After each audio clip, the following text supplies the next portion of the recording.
All right, we'll go ahead and get started. I know a few people are still arriving, but thank you all for being here. This is our ELK keynote. It is presented by Dr. Hannah Grossman, who is with the UCLA Duke University National Center for Child Traumatic Stress. And we will have a little link to Dr. Grossman's bio if you're wanting to read more from the ELK website. And the presentation today is titled Applied Frameworks Integrating Social Emotional Perspectives in Learning Experience Design.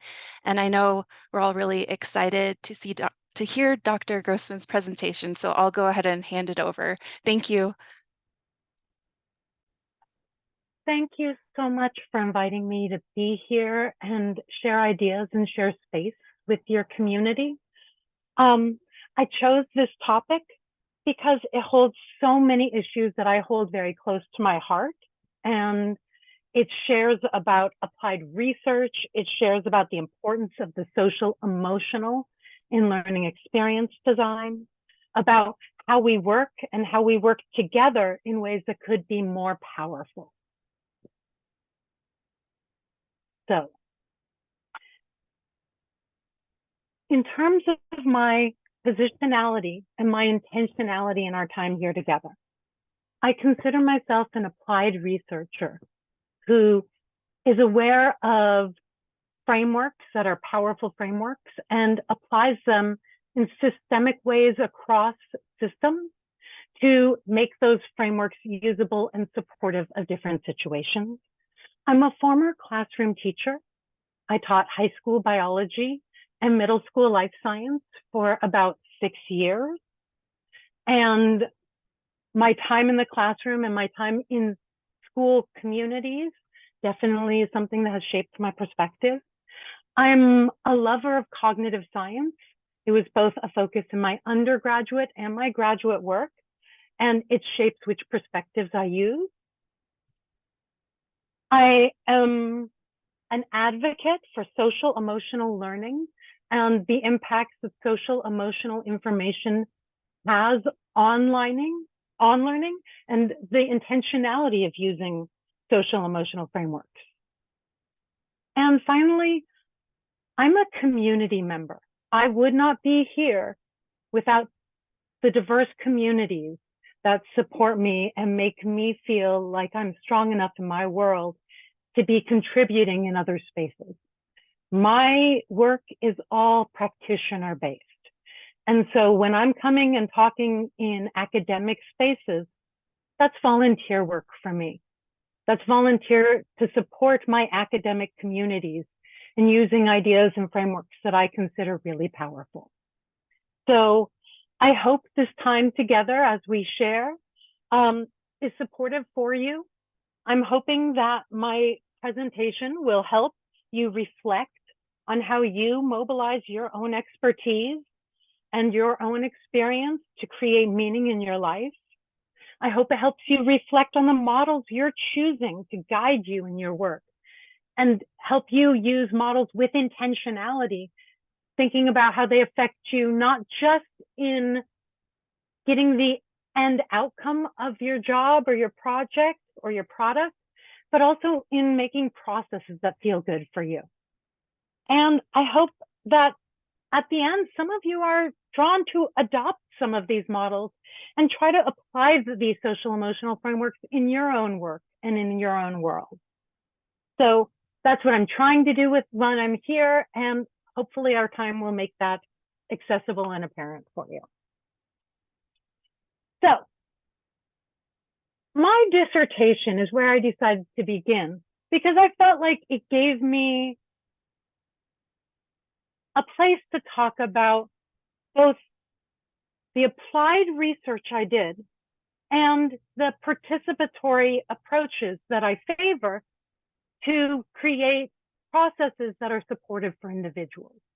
In my dissertation, I traveled to the Gambia, West Africa, where I had previously been a Peace Corps volunteer. In the Gambia, I had a lot of friends who were older women who had been taught through their parents, who had never gone to school, who didn't know how to read or write, and spent a lot of their time working in rice and peanut fields to try to have the subsistence they needed to improve their lives and to have good qualities of life. As my friends got older, they had a harder and harder time having their physical bodies be able to do the hard labor in the rice fields and the peanut fields. But they didn't have access to a lot of new information because they only spoke local languages. They didn't know English, and almost all materials were in written or spoken English. No one wanted to go to the rural areas and teach. So I did a project on educational video, on skill-based learning for low literacy women, where I went to the Gambia. I worked with development workers. We created videos on how to learn a different skill. In the picture you see here, we're working on how to graft mango trees, but we had a number of different skills that we focused on, like composting, like how to do tie and dyed, how to make soap, just subjects that allowed people to get the basics of a new skill so that they could practice that skill and have some choice and some option besides just rice or peanut farming. Now, I had to do a little bit to convince my committee that this was meaningful. And the way I did that was I really based it in cognitive load research. And I used cognitive theories to guide the choices I made. Now, the choices I made in how we were going to make these videos, what we were going to include in them, the context for them, the people involved, that was all guided by best practice in participatory video. So how do you find out what the community wants to learn about? How do you set it in a context that's easy for them to access? How do you include enough of the contextual information that allows those skills to be adopted? Then the videos and what they looked like, the amount of time I had in the beginning, the speed that the voice traveled at in relation to my audience. Cognitive load research is what guided the way that content was presented, what information was shared, the order I put the information in, and the ways it was shared. So this project was really where I recognized how much I loved taking frameworks like guidelines from cognitive load and using them to apply in real life learning experiences to support people's access to that learning and learning experiences. This wasn't the path that was necessarily shown to me in my academic preparations. It's just the one that I discovered brings me the most joy and allows me to approach my academic work and my personal work from as strong of a strength-based lens as possible. So I finished that. I got my dissertation. That project is now done. I didn't do as well with distributing it as I'd like, but that's a whole nother talk for a whole nother day. After that project, I was hired on as a postdoc and now an employee at the National Center for Child Traumatic Stress. The National Center for Child Traumatic Stress is the organizing body for the National Child Traumatic Stress Network. The National Child Traumatic Stress Network has almost 200 funded sites, funded by the Substance Abuse and Mental Health Services Administration to do child trauma work across the country. In relation to the National Center and the network, my role involves a curriculum called the Core Curriculum on Childhood Trauma. It's a behavioral health training curriculum primarily for clinicians and other behavioral health providers, but more recently moving into trying to serve anyone in youth serving systems with experiential learning on how to use trauma-informed approaches in their workplace. Now, this curriculum is formally being used in a number of states across the country, and I love the freedom it gives me and the power it gives me to think about how do we support people in their jobs being comfortable and competent using skills to support children and families. So it took my applied research lens into areas I hadn't previously experienced, into areas of the social emotional.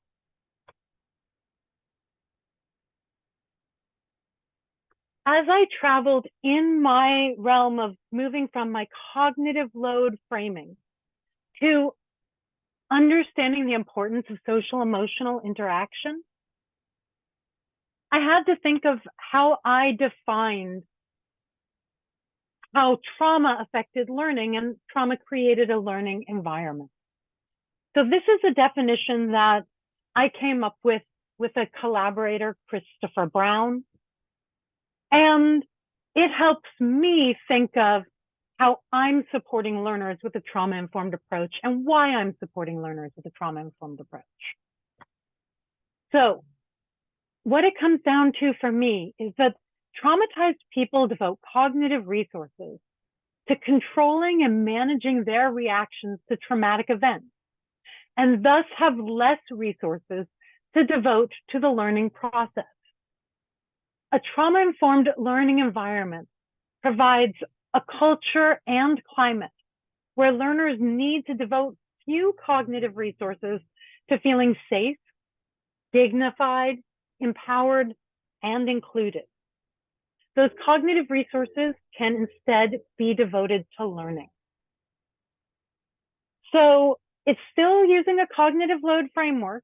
It's still thinking about how the material that's presented to the learner is affecting their learning experience. But it's taking frameworks that are specifically about social emotional perspectives and intentionally applying these perspectives to support your learning outcomes. So it does involve some translation of your learning outcomes to include social emotional outcomes as well, if you're going to walk through this path and go through this process. So let's see where I am. Okay. Now, I'm going to jump into the first of my 3 frameworks that I'm here to share about. Now, this framework is known as SAMHSA's concept of trauma and guidance for trauma-informed approaches. I consider this the SAMHSA 6, and so when I talk about it, you'll be hearing me refer to it as the SAMHSA 6. I hope that's okay with you. I want to spend a second to focus on how these SAMHSA 6 were actually derived. I see a lot of learning experience designers who are looking at social emotional learning and looking at trying to create inclusive learning practices, trying to find or define their own framework. Well, I do not think that that work is not valuable. I do think that it makes sense to use the frameworks created by experts in a field to guide my learning experience design. So the 3 frameworks I'm sharing with you were actually created and designed within the behavioral health field. And they derive their validity through validity processes associated with psychology primarily, but also social work and psychiatry. And I do think of this as interdisciplinary work in some ways, where we're using information derived from another discipline that has been proven to be very valid and very impactful based on their discipline. And we're using it to guide our disciplinary choices. I do consider this more meaningful and more valid than trying to create and design our own frameworks that might not be as inclusive of important aspects as the frameworks designed by the experts who spend all of their time and their energy embedded in these fields. Now, SAMHSA used what I consider best practice research to create their guide. They used 3 sets of knowledge that they wove together and threaded the perspectives from lessons from system-involved trauma survivors, trauma-focused research work, and practice-generated knowledge from trauma intervention. So they took all of these 3 fields and they wove them together.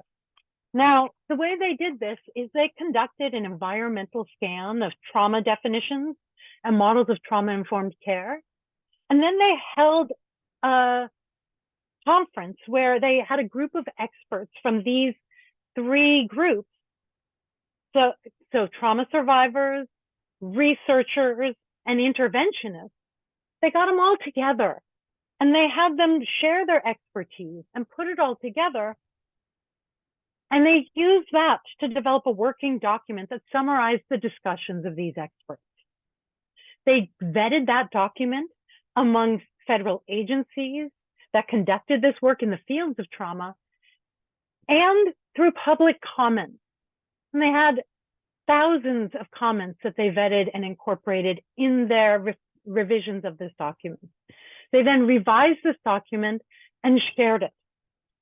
Now, the real purpose and the goal of this document is to develop a working concept of trauma and a trauma-informed approach that can be translated across places and sectors to support trauma-informed work in these different places. So that validity feels very important for me to share about.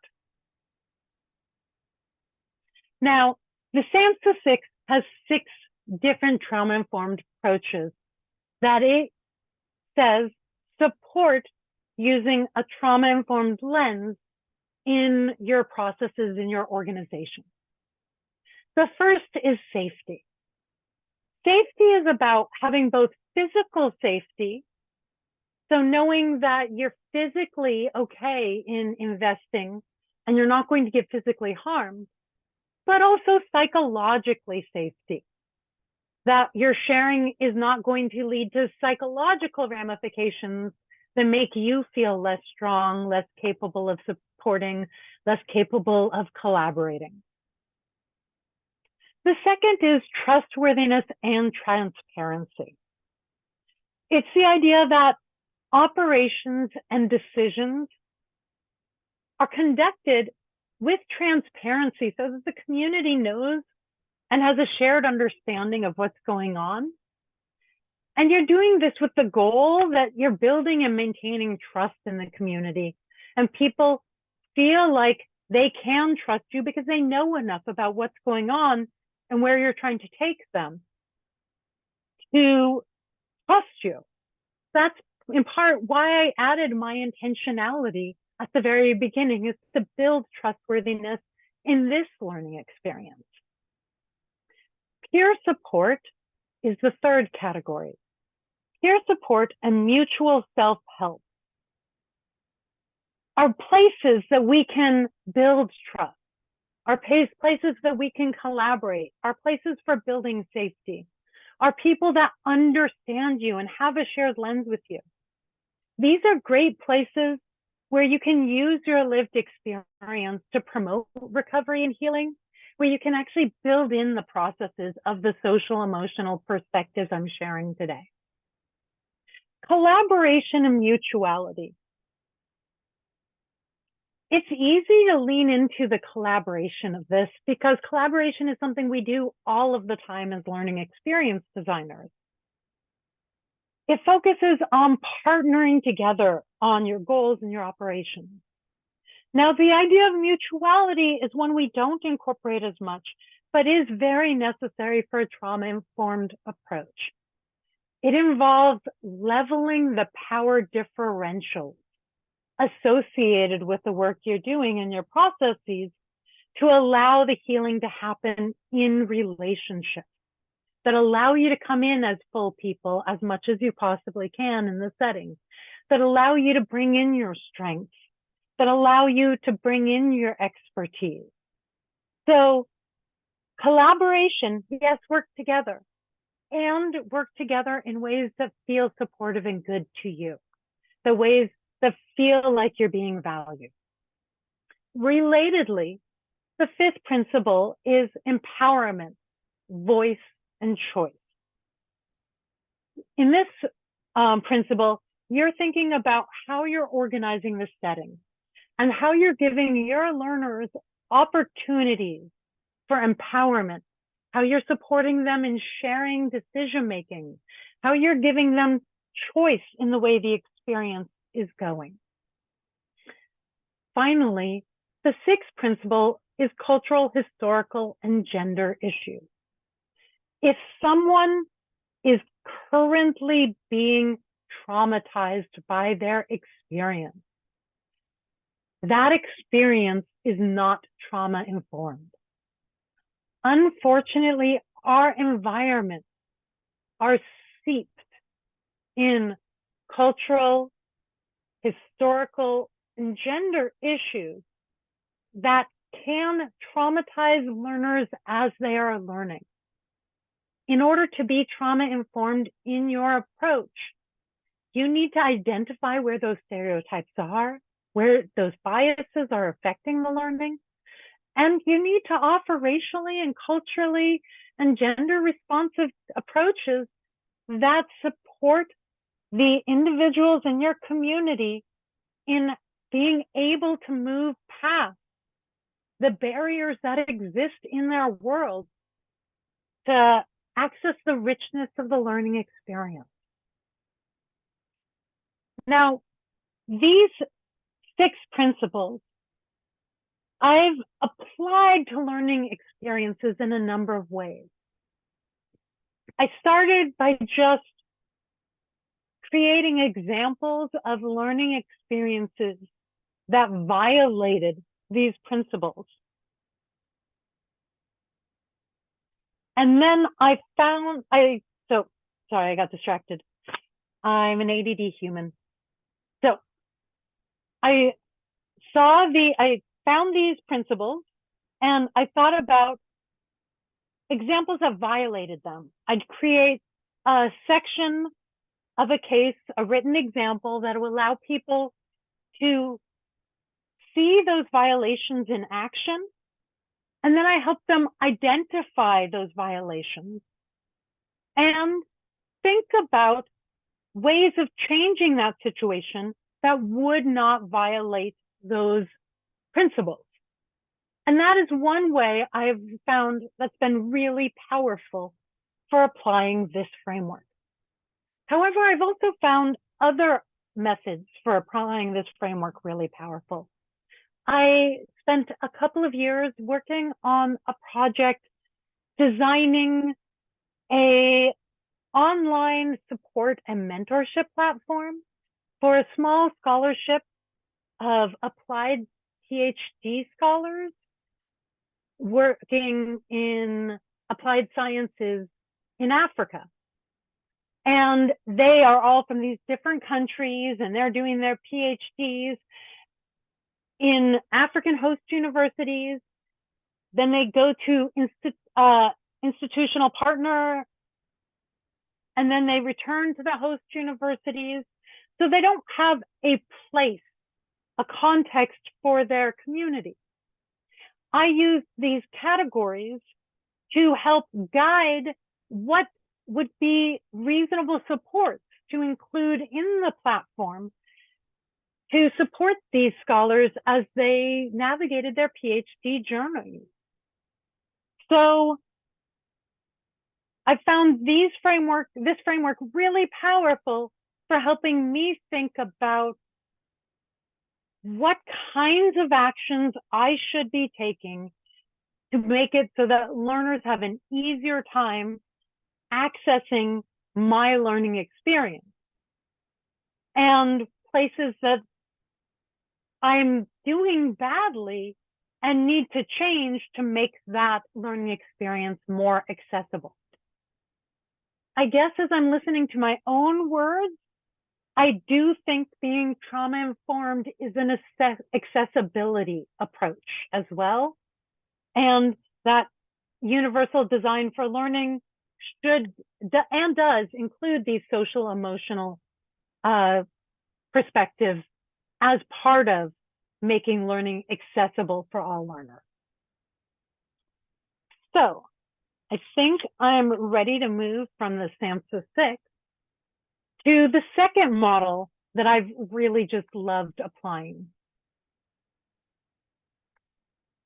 And this is the Integrative Trauma and Healing Framework. The Integrative Trauma and Healing Framework was created by two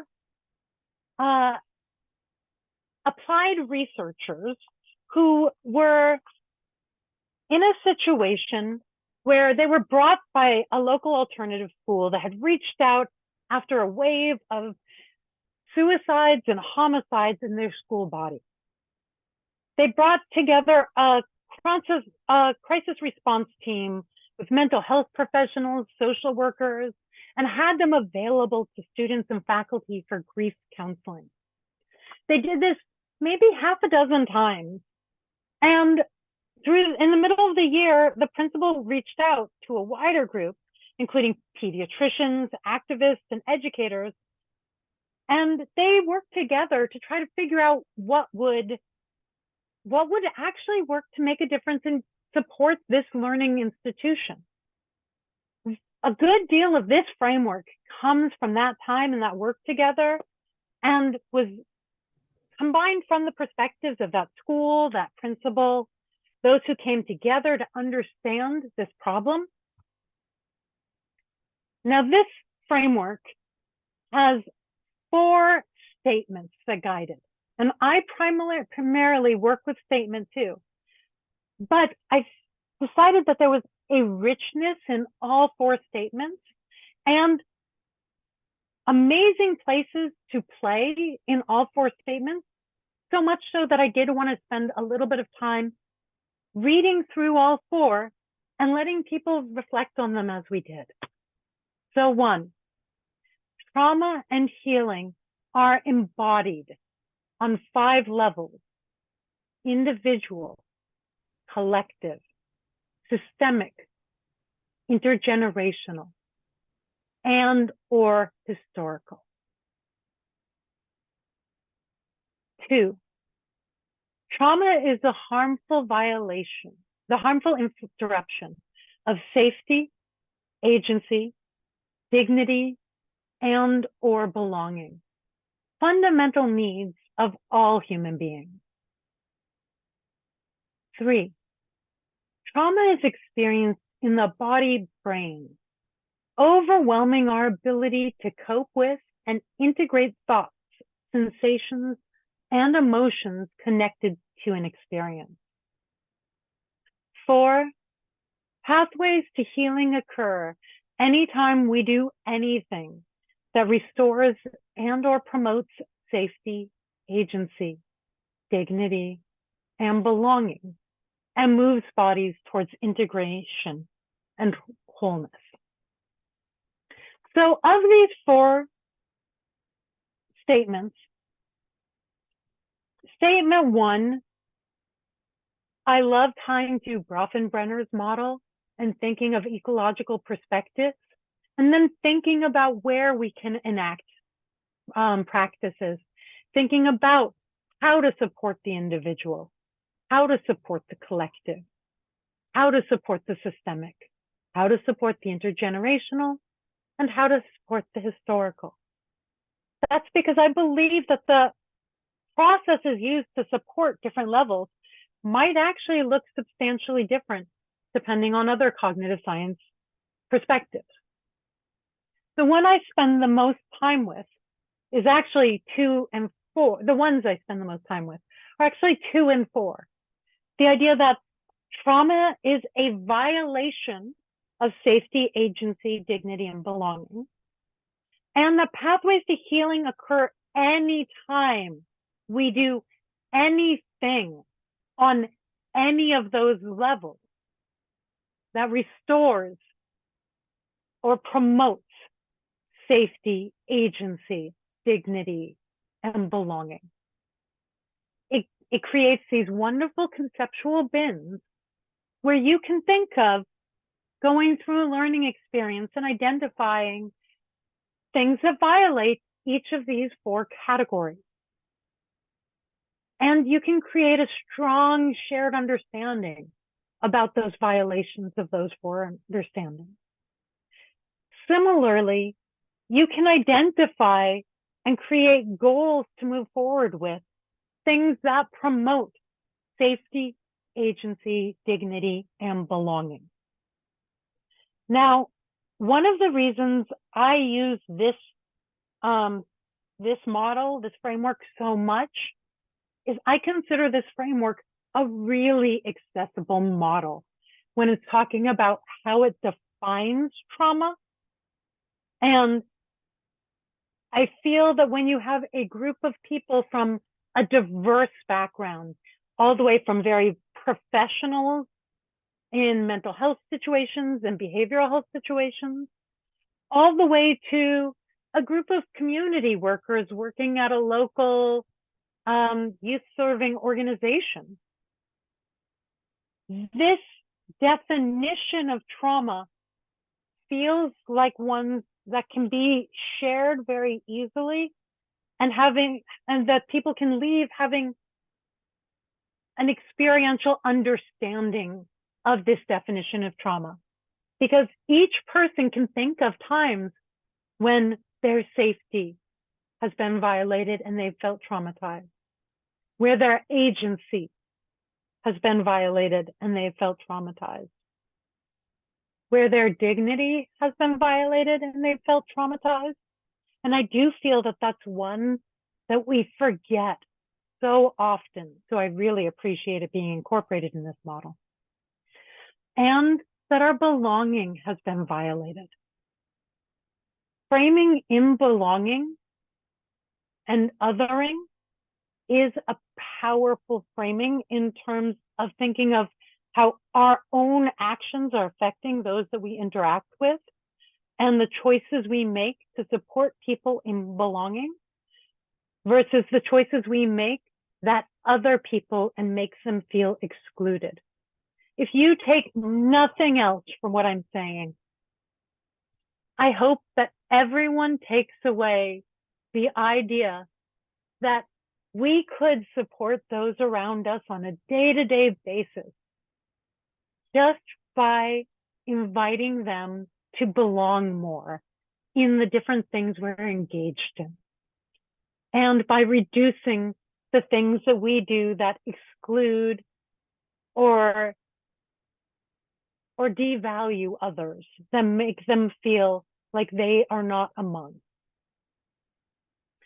So, besides just taking these categories and thinking about how each one affects the learning experience, one of my favorite things to do with this model is to actively work with communities to try to apply this model as they are engaged in a learning experience.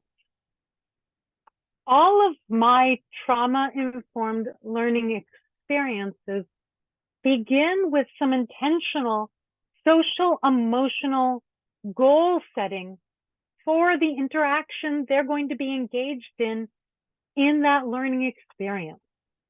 I share this slide when I begin my learning experience, and I'm going to give you the spiel that I give as I begin the learning experience to help people frame within the framework and think about how they're applying it to their world.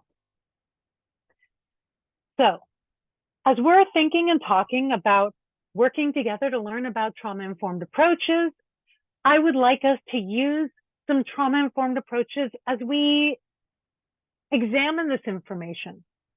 So to create a climate where people can share their perspective, if we could agree to these guidelines and try to follow them, I'd really appreciate it. First, to support our shared safety, could we respect the group's privacy and confidentiality? Could we address conflict as it arises? Could we work together to create a climate of vulnerability and bravery in sharing? Can we support our shared agencies by normalizing questioning the unknown and speaking in rough draft?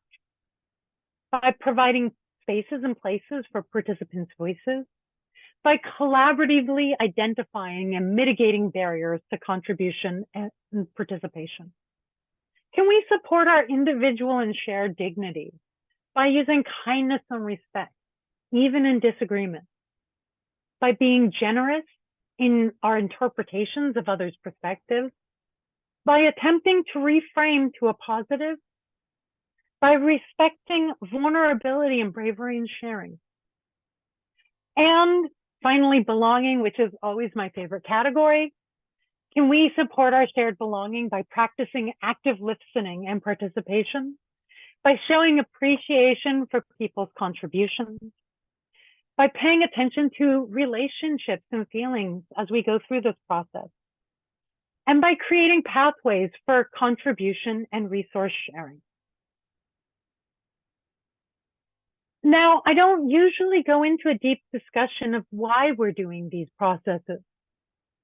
And that's because I personally feel that when you try to have someone reason and logically understand why applying these principles makes sense, it does not convince them nearly as much as allowing them to experience a climate where people are already trying to follow these principles and feeling the difference in that learning situation and feeling how that learning situation affects them and influences them, and then convincing them that they want to logically think about how this applies.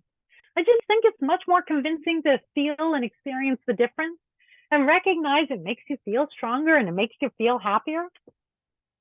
I mean, ultimately, that's what I try to use as evidence in the learning experiences that I design. I really feel that if I design a really good trauma-informed and healing-focused learning experience, that people will leave my learning experience actually feeling energized and invigorated instead of feeling exhausted. So that's kind of how I judge if my learning experience was as good as I could have made it.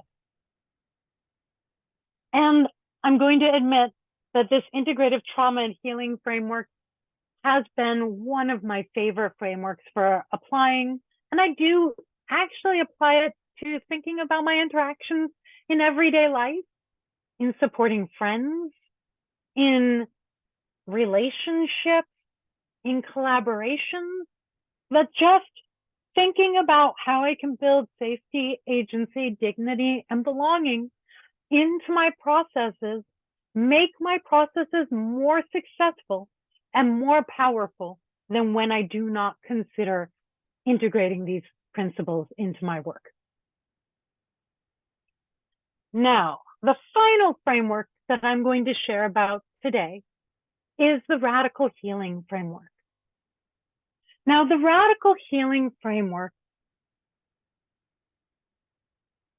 was published under the title Towards a Psychological Framework for Radical Healing in Communities of Color. It was created in communities of color for communities of color. So when you're applying this framework, there is a necessity to include a social justice lens in its application to honor its creation. The people who created this framework used wisdom from these communities about how do you survive in trauma, in adverse conditions, when that adversity is not disappearing, when you have to continue to fight that adversity again and again and again. I am going to share lightly about this framework because I do not want to appropriate this framework. And I do not want to voice this framework in ways that the authors of the framework would not be comfortable with. And so, as I'm sharing about the framework, if you're interested in this framework, please read the framework through the words and the voice of the authors to honor their intention as you're applying the framework. So the radical healing framework and the idea of radical healing is rooted in the work of scholars, activists, and faith communities of Black, Indigenous, and people of color. The term radical healing first originated in publishing in 1851. Some of the foundational work in radical healing was done by Sean Ginwright. In 2010, he described radical healing as building the capacity to act upon one's environment in ways that contribute to the common good. And authors of the radical healing framework merged that concept with psychology of liberation, Black psychology, ethno-political psychology, and intersectionality to create this framework. They do a lovely job describing it in their paper. It includes 5 categories of practices and strategies that can be used to support healing. The first is critical consciousness, the capacity to critically reflect and act upon one's socio-political reality. Radical hope, the belief that one can fight for justice and that one's efforts will not be futile. Strength and resistance, the ability to use available resources to adapt to and overcome adversities. Cultural authenticity and self-knowledge, self-definition with pride in one's ethnic and racial identities and an understanding of their impact. Collectivism, using belonging and connection to one's community as a source of strength and support. Now, these summaries of this category are written by me, not by the authors of the framework. So I just wanted to give that caveat. I found a lot of power in taking these categories and thinking about how they could be supported in a learning experience I designed, and then intentionally integrating activities or reflections that allow people to experience some of that type of healing in the learning experience I'm designing. I do find this framework exceedingly valuable and worth exploring. Please, please go explore it. So, as I'm closing, I hope that I've given a meaningful overview of these 3 frameworks and how I came to apply them to my world and why I feel that they are meaningful. I hope you walk away with a feeling that how we grow, how we learn, how we work, and with who we're choosing to grow matters. And that by using intentionality and choosing the frameworks we spend time in, we can have more agency in using our strengths to support our worlds. Now, if you're interested in having access to these slides, I am putting them in the chat so that people can access them in the future. Thank you so much for allowing me this time. And I think I have a few minutes left for questions.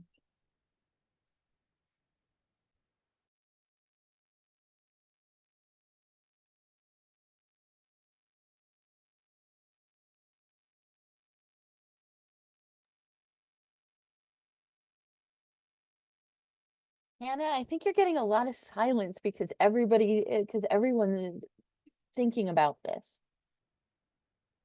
Because I know I am. I absolutely know I am, because it's not something that we're normally doing. We're not, and just from me working at a community college, while we think a lot about what about our community college students, what about our adult students, we don't often take a trauma lens. And Jessica has something there, so please answer hers, because I'm still in the thinking mode. So that's why I went in. So the question was, I was wondering about your perspective about debates about rigor in academic settings and trauma-informed design. That was why I went into the validity of the SAMHSA model so much. If you look at that model and the validity they use to derive that model, that is actually academic best practice in policy matters in that field. So while it may not be considered best practice for creating those frameworks in the instructional design world, those frameworks aren't for the instructional design world. They were created in behavioral health, and they were made using best practice behavioral health.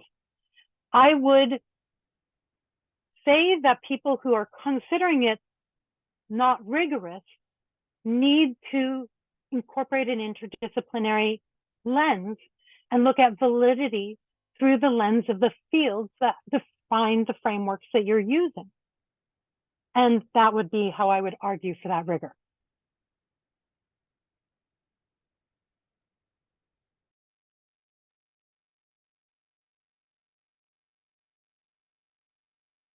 Thanks, Dr. Grossman. Is there anyone else who wants to share a question in chat or a comment? Or you can also take yourself on mic if you would prefer to pose a question that way.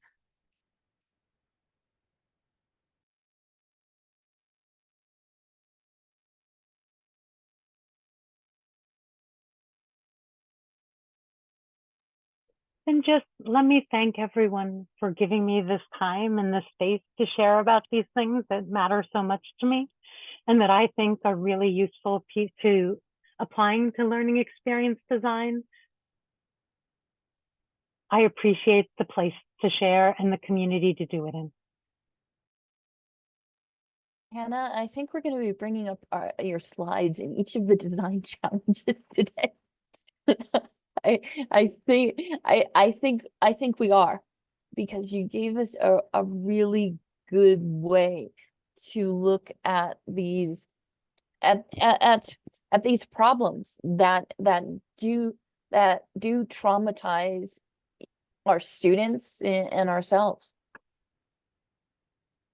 And I did include some extra information in the slides that I provided for you, because I redid my slides about 5 times and I took slides out and moved them around, narrowed and expanded what I was going to cover. So, and also if people are really interested in more about this, feel free to reach out to me. It's stuff I'm really passionate about, and I don't see him publishing as much, and I would love to support this work getting out more and being more impactful of creating supportive learning situations. And your citation slides are awesome. Thank you. All right, well, I will go ahead and stop the recording right now.